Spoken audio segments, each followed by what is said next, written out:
Kaji's Vlog. Minsan ba naiisip mo kung ang bookkeeping ay para sa'yo?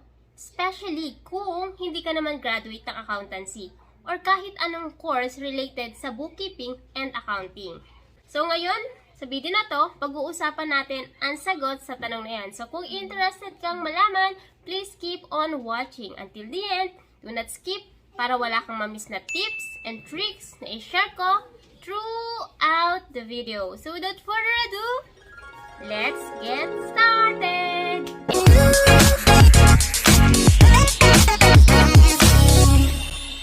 Kung bago ka lang sa channel na to, I'm Kaji, virtual assistant, executive assistant, bookkeeper, accountant. So kahit anong work, pinapasok ko, basta't online, kasi online work is amazing!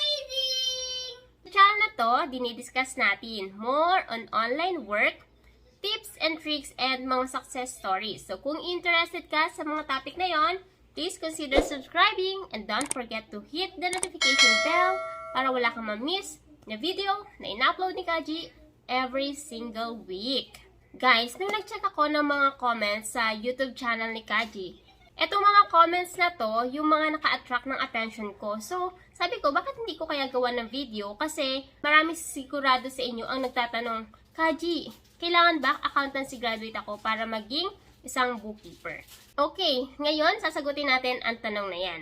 Okay guys, to start with, ang bookkeeper at accountant ay magkaiba. Kapag accountant guys, graduate sila ng accountancy, okay?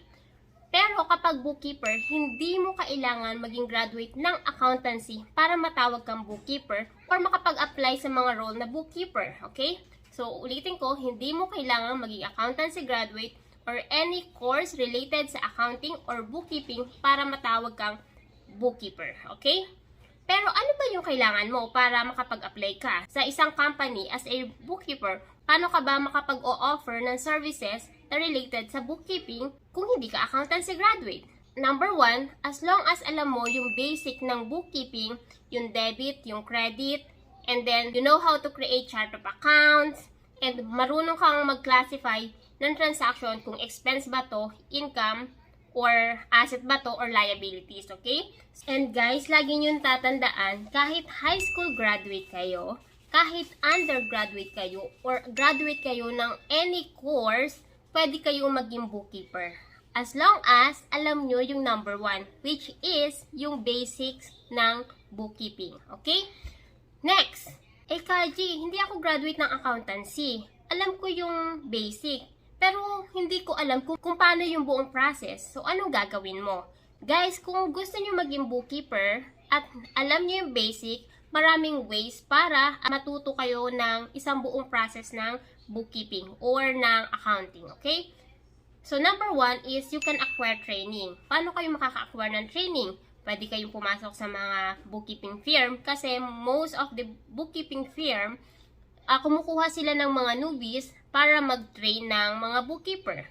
And then, pwede rin naman kayong mag-attend ng mga courses or ng mga online courses katulad ng ino-offer ni Kaji. And kung hindi nyo naman afford na mag-take ng mga online courses and very tight kayo sa budget nyo, then napakaraming online tutorial na free sa internet na pwede nyong ma-access.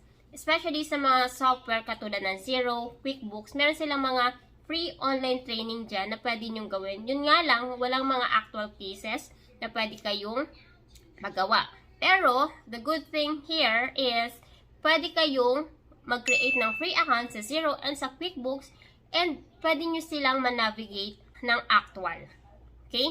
So, kung gusto nyo mag-try, pwede kayong mag-isip-isip ng mga like sample transactions and then i-import nyo dun sa accounting software na gusto nyo and then pwede nyo yang aralin ng sarili nyo lang, okay? And then, halimbawa, nahirapan kayo, maraming tutorial sa YouTube na pwede kayong mapanood, alright? Kaji, kung hindi kami accountancy graduate or kahit anong course na related sa bookkeeping and accounting, meron ba kaming chance na ma-hire kung ang mga kasabayan namin ay graduate ng accountancy, okay? Guys, kahit hindi kayo graduate ng accountancy at kung nag-apply kayo isang job post about bookkeeping, then may chances pa rin na ma-hire kayo. Bakit? hindi naman lahat kasi ng job post na mababasa ninyo or makikita ninyo ay nagre-require ng someone na graduate ng accountancy or graduate ng ganitong course. So, ngayon, tingnan natin yung mga ilang job posts sa onlinejobs.ph and tingnan natin ilan ba sa kanila yung nagre-require na kailangan nila ng someone na graduate ng specific course para maging successful dun sa role na hinahanap nila as a bookkeeper. So guys, unahin natin tong job post na to, and yung post na to ay bago lang. So, makikita nyo dito sa job overview, wala siyang nabanggit na ang kailangan niyang bookkeeper ay someone na graduate ng BS Accountancy or any specific course. So, wala siyang nabanggit. So, malaki talaga yung chances natin guys, kahit hindi tayo accountancy graduate, kahit hindi tayo nakagraduate ng college or undergrad tayo or high school graduate, pwede tayong mag-apply as a bookkeeper. Next, ito naman is another bookkeeper role. Itong job post naman na to ay very specific yung hinahanap niya. Kasi nabanggit niya na ang hinahanap niya na bookkeeper ay merong bachelor's degree in accounting. So, and a CPA license is desirable. So, guys, dito, kung tayo ay hindi accountancy graduate, then syempre, medyo yung chance natin na ma-hire is mababa compared dun sa mga mag-a-apply na may degree ng accounting, okay? Okay, another one is another senior bookkeeper role. And then, dito, wala na naman siyang nabanggit na ang kailangan niyang bookkeeper is someone na graduate ng specific course. Okay? Next. Another bookkeeper role naman, meron din siyang nabanggit naman dito na merong qualification in accounting and finance yung hinahanap niya. So, this person is looking for someone na graduate ng accountancy or any course na related sa accounting and finance.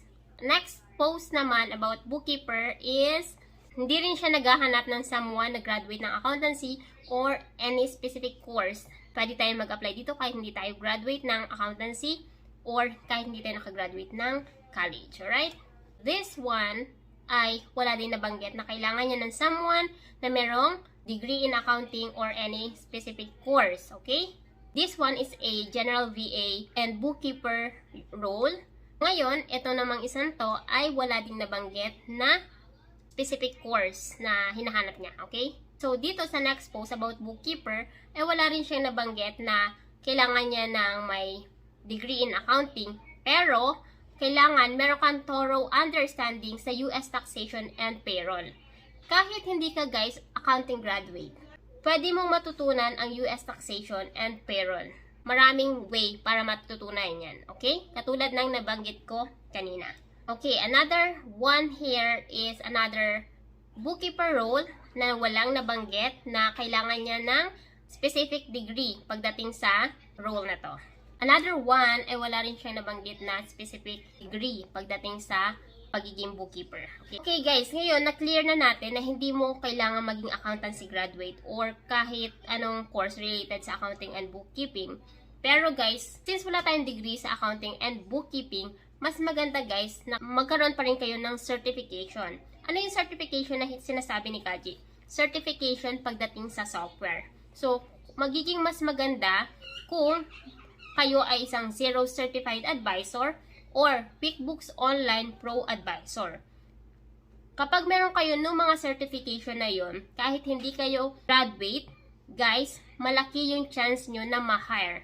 Malaki yung chance nyo na makaland ng client kasi madalas na hinahanap ng mga client natin ay certified ka sa specific software. Kasi doon nila malalaman kung alam mo bang i-navigate yung software na yun. So guys, sinasuggest ko para mas gumanda yung profile nyo and mas malaki yung chance nyo na ma-hire as a bookkeeper, mag-take na kayo ng certification sa mga accounting software na gagamitin nyo para magkaroon kayo ng chance na ma-hire kahit hindi kayo graduate. Alright?